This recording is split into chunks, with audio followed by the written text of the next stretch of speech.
CM తల్లిని అవమానిస్తే రెండు చిన్న మాటల అంబటి రాంబాబు వ్యాఖ్యలను సమర్థిస్తారా? వైసీపీ సభ్యులపై మంత్రి లోకేష్ మండిపాటు. సొంత తల్లి చెల్లిని గౌరవించే అలవాటు మీకు లేకపోవచ్చు, కానీ మాకుంది. అవునా, నిజమా? మీ కుటుంబంలో జూనియర్ ఎన్టీఆర్ గారి తల్లిని, నందమూరి తారక రామారావు గారి కోడలని, నీ తెలుగుదేశం పార్టీ అనంతపురం బూతు ఎమ్మెల్యే బూతు మాటలు మాట్లాడితే తలకాయ ఎక్కడ పెట్టుకున్నావు? ఈరోజు కలిసి ఆయన పిలిచి ఎందుకు మందలించలేదు, ఎందుకు యాక్షన్ తీసుకోలేదు? రెండోది, తల్లుల్ని చెల్లెల్ని మీరు బాగా గౌరవిస్తారే అయ్యా. బాగా గౌరవించే వాళ్ళు అయితే చంద్రబాబు నాయుడు గారి చెల్లెళ్ళు ఏడున్నారయ్యా? చంద్రబాబు నాయుడు గారి చెల్లెళ్ళకి ఏ రోజన్నా పిలిచి చీరన్న పెట్టాడా? చంద్రబాబు నాయుడు గారి తల్లి గారికి ఏ రోజన్నా దండం పెట్టి దండేశాడా? జయంతికి కానీ వర్ధంతికి కానీ? చంద్రబాబు నాయుడు గారి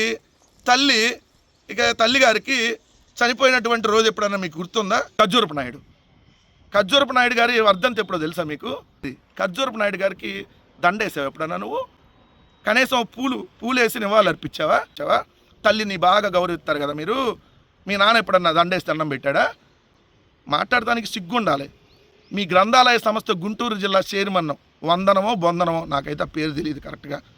ఆ వందనం నోటికి ఏదొస్తే అది అమ్మ లెక్కల బూతులు తిడతా ఉంటే ఇదేనా మీరు ఇచ్చేటటువంటి?